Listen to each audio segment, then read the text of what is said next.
I would take every pillow in the house, every cushion in the house, and I would lay them one on top of another. And right there in that bedroom, build my castle. And one stolen sari would become the roof of the castle, and one stolen sari would become the red carpet that I walked on. And then came the lipstick and the kajal, and the last most exquisite sari of the day would be wrapped around me with zero draping skills. And then, suddenly, the doorbell would ring.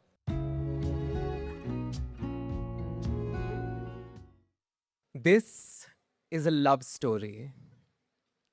And no, I'm not here to talk about my extremely embarrassing soft launches on Instagram or my raging daddy issues. This is not that kind of story.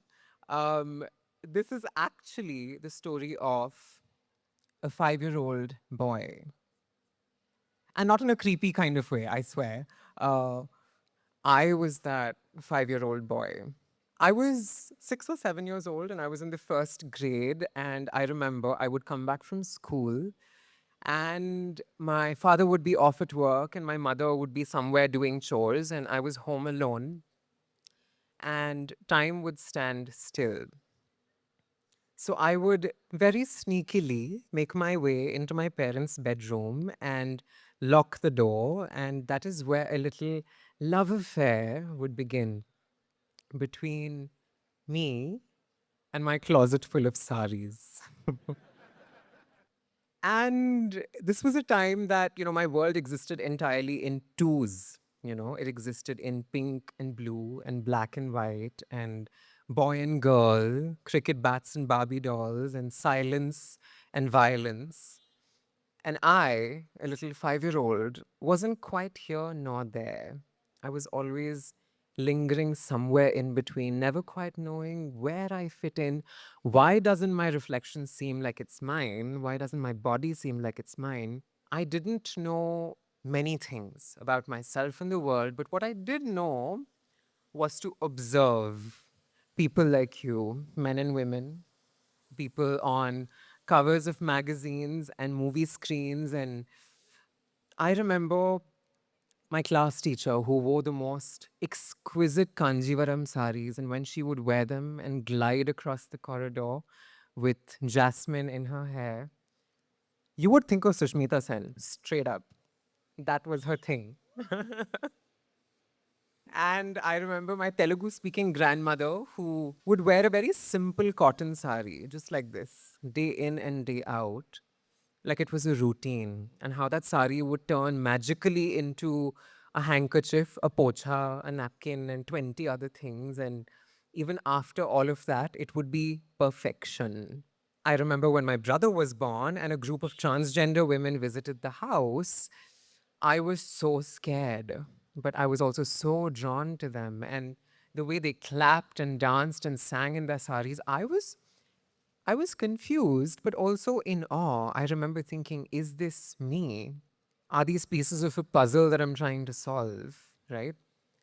But wait, back to the love story, right? I'm in my parents' bedroom. There's a closet full of saris, and I've opened it. And I remember opening that closet full of saris and pulling out sari by sari, one by one, bit by bit, and being mesmerized. I remember how each one had a lingering scent of a distant memory, like a birthday or a wedding, how they had colors and textures and fabrics that I didn't know the names of, but they were scattering light across the bedroom, and it was absolute magic. And I would take every pillow in the house, every cushion in the house, and I would lay them one on top of another. And right there in that bedroom, build my castle. And one stolen sari would become the roof of the castle, and one stolen sari would become the red carpet that I walked on. And then came the lipstick and the kajal, and the last most exquisite sari of the day would be wrapped around me with zero draping skills. And I would become a bundle of silk and sit on my throne. For those few hours in the afternoon, away from the rules and regulations of the world, this little 5-year-old boy was a queen. And, and this was my kingdom. And in this kingdom, there was just me and my saris and nothing else. I didn't have words like queer and trans, but I had beauty and I had pride, and that was enough. I had freedom. And for those few hours every afternoon, I was deeply, madly in love. And then suddenly the doorbell would ring. Ma has come home. Shit. I have to undo this crime scene, sort of undo this entire kingdom bit by bit, piece by piece, sari by sari, fold everything to perfection and shove it back into the closet and then open the door. I got so good and so efficient at doing this that my parents didn't know for years that their little boy was actually their little girl hiding in a closet full of saris. And so I took my little love affair right with me to boys' hostel where I stayed in college. And even when people scribbled words like hijra and faggot across my door, I didn't care because I had my lover right there. I had my saris and I had my play dates. So I would sing and dance and romance all of this fabric like lovers do in Bollywood movies. And I had my little sanctum, I had my little sanctuary, and I would take this secret to my grave, or so I thought. And like every amazing love story on this planet, there is always a kebab mein haddi, there is always a third wheel. And for me, that third wheel was the internet. And suddenly, I had words, I had phrases, I had alphabets, I had an entire LGBTQ plus. And suddenly, this didn't have to be a secret anymore. It didn't have to be a secret love affair. And I realized I don't want just a few stolen hours every afternoon. I want a lifetime. And so in 2018 is when I finally came out of my closet full of saris as a woman.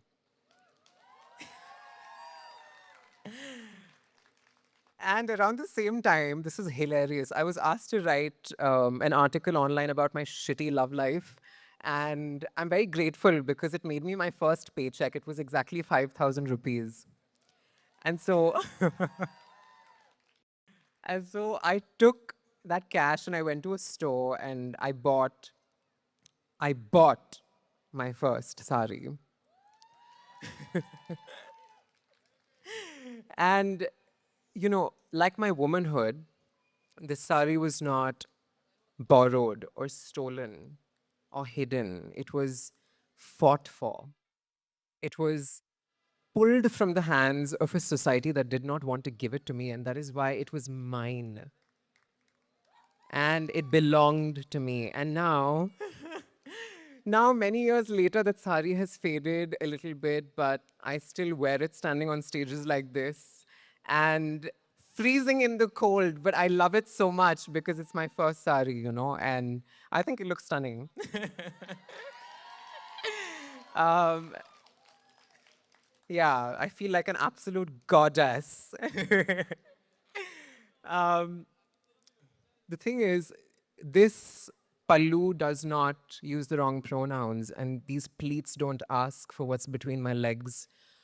This blouse doesn't say choli ke piche kya hai. Is it silicone? Is it real? It doesn't care. This sari doesn't touch me without my consent. It holds every version of me, every scar, surgical or otherwise, with immense love and gratitude and respect. When lovers left, this sari stayed.